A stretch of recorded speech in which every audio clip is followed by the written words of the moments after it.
बिस्मिल्लाहिर्रहमानिर्रहीम अल्लाहुम्मा सल्लि अला सय्यिदिना मौलाना मुहम्मदिन व अला आलिहि व सहबिहि बारिक वसल्लम। एक खुशहाल और पुरअमन माशरे के तश्कील के लिए अपने और दूसरों के हक़ों का ख्याल रखा करें। मेरे साथ मेरे बड़े इंतहाई मुअज़्ज़ज़ मेहमान हैं सरदार खुर्रम लतीफ़ खोसा साहब। आज उन्होंने बड़ी खूबसूरत गुफ्तगू फरमाई। हम जद शेखुल इस्लाम के प्रोग्राम में आप तशरीफ़ लाए तो एक उन्होंने गुफ्तगू में एक सवाल मैंने वो वहाँ से निकाला, मैं चाहूँगा कि उसके ऊपर थोड़ा सा अपने सामईन को भी मैं सुनाऊँ कि खुर्रम साहब ने कहा था, सर आपने फरमाया कि इनकलाबी पकड़े जा रहे हैं, सियासतदान पकड़े जा रहे हैं, तो इंसानी हकूक़ का तहफ़्फ़ुज़ कैसे मुमकिन होगा? देखिए जी, इंसानी हकूक़ का तहफ़्फ़ुज़ तो तब मुमकिन होगा जब सारे कानून की बालादस्ती के सामने सर झुकाएंगे, जी आइन के सामने सर झुकाएंगे। और जब ये होता रहेगा तो फिर ये हम आज की हुकूमत को भी सोच लेना चाहिए कि कल जब ये अपोजिशन में आएंगे, जैसे पहले होता रहा, इनको भी इसी इदारे में तालीम हासिल करनी पड़ेगी, इनको भी इसी प्रोसेस से अनफॉर्चुनेटली गुजरना पड़ेगा। और ये रिवायत बदकिस्मती से नून लीग ने डाली थी। ये सियासी इंतकाम की जो रिवायत थी, फिर इसको पीटीआई ने भी अपने दौर में उसी तरह किया। इसको ख़त्म हो जाना चाहिए। कानून और आइन की बालादस्ती होनी चाहिए, अदम बर्दाश्त ख़त्म होनी चाहिए, सबको मौका मिलना चाहिए। और ये जो ज़ुबान दराजी है, अपोजिशन भी करती है, कभी कभी हुकूमत के भी कुछ लोग करते हैं, ये नहीं होनी चाहिए। ये लीडर जो होता है इसको लोग फॉलो करते हैं, चाहते हैं कि इसकी तरह गुफ्तगू और कलाम किया जाए। आइडियल होता है वो आइडियल होता है। ये बदकिस्मती है कि ये कैसे आइडियल बन रहे हैं। आप देख लीजिए कि अपोजिशन के जो खान साहब है कैसी तकारीर करते हैं, उसके जवाब में फिर दूसरी तरफ से भी बदकिस्मती से वो तुर्की ब तुर्की जवाब दिए जाते हैं। ये नहीं होना चाहिए। एक मुअज़्ज़ज़ माशरे के अंदर आपको अदम बर्दाश्त नहीं पैदा करनी चाहिए, एक दूसरे को बर्दाश्त करें। आप सब पाकिस्तानी हैं, ये मुल्क आपका है। अगर आप इस मुल्क में ये नफ़रतें और दुश्मनियाँ फैलाएंगे तो इसका फिर आखिर कोई नहीं है।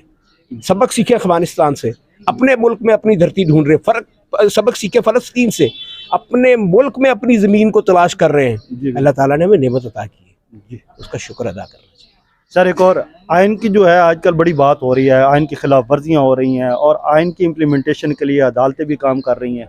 वकला चूँकि आइनी तहफ़्फ़ुज़ का एक बहुत बड़ा एक फोरम है, और आप इसके बारे में क्या कर रहे हैं और क्या आइनी जो एक इस खला पैदा हो रहा है उसमें वकला कोई तहरीक चला रहे हैं या आइनी तहफ़्फ़ुज़ के लिए आप अपने इक़दाम करेंगे? देखें, आज जो माशरे में जिस तरीके से महंगाई हो गई है, जिस तरह बेरोज़गारी है, जिस तरीके से इस पूरी सोसाइटी को इसने इफ़ेक्ट किया है, और वो जैसे आपकी यूक्रेन की वॉर चल रही है और उसके अंदर ग्लोबल एक आपको क्राइसिस नज़र आ रहा है, तो वकला भी उसका हिस्सा है। वकला भी उससे इफ़ेक्ट हुए हैं। हम अपने तौर पे अपने तईं अपनी आवाज़ ज़रूर उठाते हैं, क्योंकि वकील जब पैदा होता है तो वो हक़ की आवाज़ बुलंद करता है। हम हक़ की आवाज़ बुलंद किए हुए, और इंशाअल्लाह हम उम्मीद करते हैं कि जैसे इस कायनात पूरी का मालिक अल्लाह है, और अभी ये कोरोना के अंदर उसने बता दिया था, उसने सब कुछ बंद कर दिया था। उसने कहा था मैं हाकिम हूँ और मैं मालिक हूँ। तो मेरा पुख्ता यकीन है कि वो हाकिम और मालिक जो है वो इस धरती को भी इंशाअल्लाह दोबारा से उसी तरीके से खुशहाल करेगा और हमारे लोगों को भी इस दुख से निकालेगा। सर अवाम इस वक्त जो महंगाई की चक्की में पिस रही है और उनके चूल्हे ठंडे पड़ रहे हैं, लेकिन यहाँ पे इक़्तिदार तुम्हारा है या मेरा है, ये जंग चल रही है। अवाम के बारे में इन लोगों को कब सोच आएगी, और क्या हम पाकिस्तानी जो हैं वो अपना वोट का जो हक़ है उसको भरपूर तरीके से अदा कर पाएंगे? वो हमें हक़ मिलेगा या नहीं मिलेगा, आप क्या देखते हैं? दुनिया में आप मुझे बताइए वोट का हक़ कहाँ पे है? अमेरिका में है, गिमिक्स किया जाता है, मैनेज किया जाता है। ये अब जहाँ तक रहेगी पाकिस्तान की बात, इस कायनात का कुल मालिक अल्लाह है। वो कहता है मैं तुम्हें ज़्यादा दे के भी इम्तिहान में डालता हूँ और कम तुमसे छीन के भी तुम्हारी अमाल की वजह से। तो हमें अल्लाह से तौबा करनी चाहिए, अल्लाह से रुजू करनी चाहिए।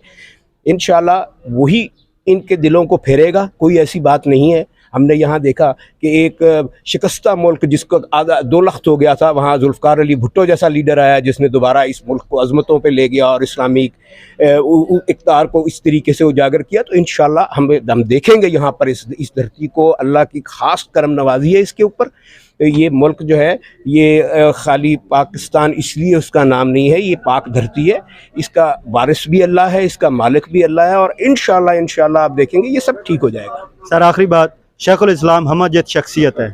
शेखुल इस्लाम डॉक्टर मोहम्मद ताहिरुल क़ादरी ने जो अफ़कार, जो नज़रियात और जो चीज़ें कही कि सियासत नहीं रियासत बचाओ, आज 2023 में आवाम वो चीज़ें देख रही है, उसके बारे में शेखुल इस्लाम के बारे में आप क्या कहना चाहेंगे? देखें, अभी शेखुल इस्लाम साहब जो हैं वो दिन ब दिन एक ऐसी शख्सियत है जो निखरते गए हैं, अभी वो अपनी मिराज को नहीं पहुँचे। अभी उन्होंने और बड़ी मंजिलें इंशाल्लाह तय करनी है। कई साल ऐसे आएंगे जिनमें वो हम उनकी यहाँ सालगिरह मनाएंगे और अल्लाह ताला उनको और सेहत और इल्म देगा और इतनी वुसअत देगा कि आप आने वाली कई सदियों में वो याद रहेंगे। तो इंशाल्लाह अभी उनका मिशन बहुत आगे है, अभी यहाँ पर मुकम्मल नहीं होता।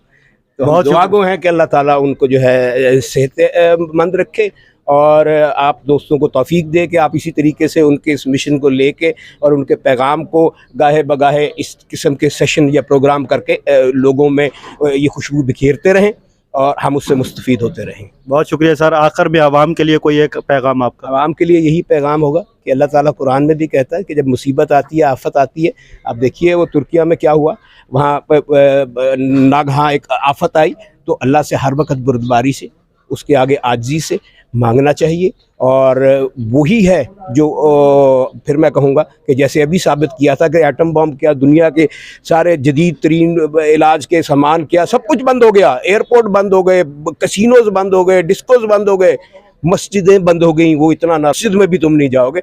उसके आगे आजी और इनकसारी से दुआ करें और अपने अमल के ज़रिए, क्योंकि मैं अपनी कायनात खुद बनाता हूँ, अगर मैं अपना अमल दुरुस्त कर लूँगा पूरा माशरा दुरुस्त हो जाएगा और इंशाअल्लाह होगा। बहुत शुक्रिया सर आपके कीमती वक्त का। अस्सलाम वालेकुम।